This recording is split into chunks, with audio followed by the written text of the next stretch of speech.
the Russians took one pathway inspired by Marx, and we took another pathway inspired by John Stuart Mill and John Locke and the English tradition, I would say, of democracy, and competed for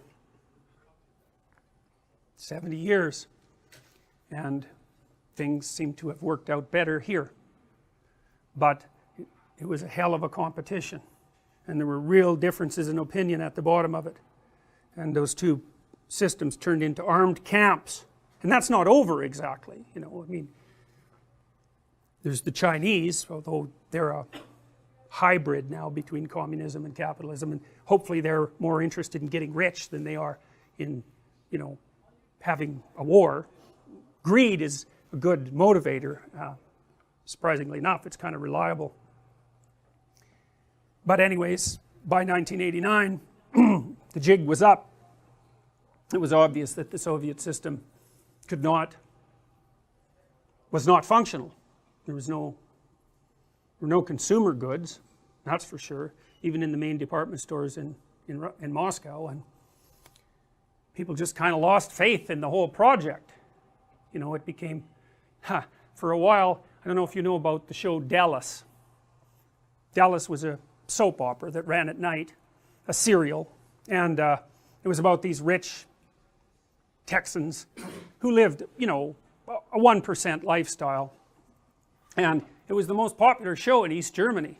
The streets would empty so that people could watch Dallas.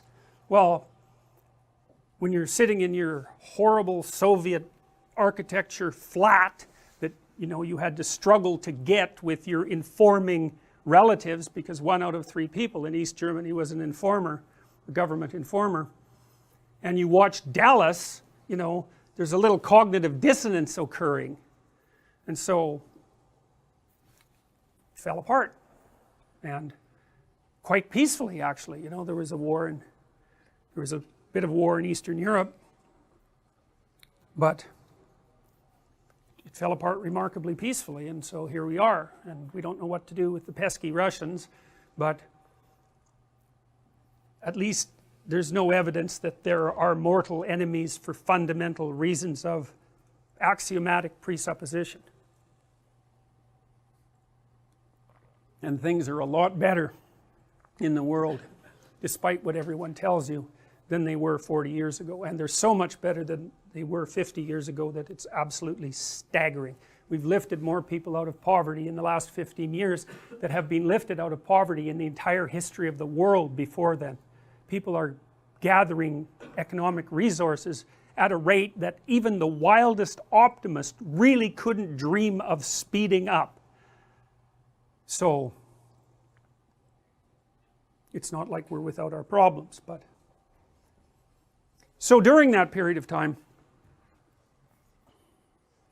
I was obsessed, is a good word, with a question, and the question was, why would human beings produce 2 camps and then produce a massive arsenal of hydrogen bombs? And I don't know what you know about hydrogen bombs, but they have atom bombs for triggers. And you know, that's worth thinking about, because an atom bomb, you know, hey, that's something. But a hydrogen bomb, that's the sun. That's really something. So, and you know, there were at the peak of the Cold War, and this is still true to some degree, there were literally tens of thousands of these weapons aimed at the Soviet Union and at the West, and that was enough to pretty much put an end to everything. And that's a dangerous game, man, you know, and not only because of intent, but also because of the possibility of accidental, just an accident, you know, just a mistake, or just someone who's a little crazier than you might want them to be, you know. And you might think, well, no one would want to bring about the destruction of the world, but that just means you don't know very much about Stalin, because of all the people who lived in the 20th century who had power, Stalin was the most motivated to bring everything to an end. There's some evidence that he was murdered by Khrushchev and his crew, and Khrushchev was the next leader. And if he wasn't murdered, he was at least not provided with medical attention when he was dying. And there is reasonable evidence that he was gearing up to invade Western Europe, and he didn't really care how much destruction would go along with that. I mean, he'd already killed tens of millions of people. He had a lot of practice. He was good at it. It didn't really bother him.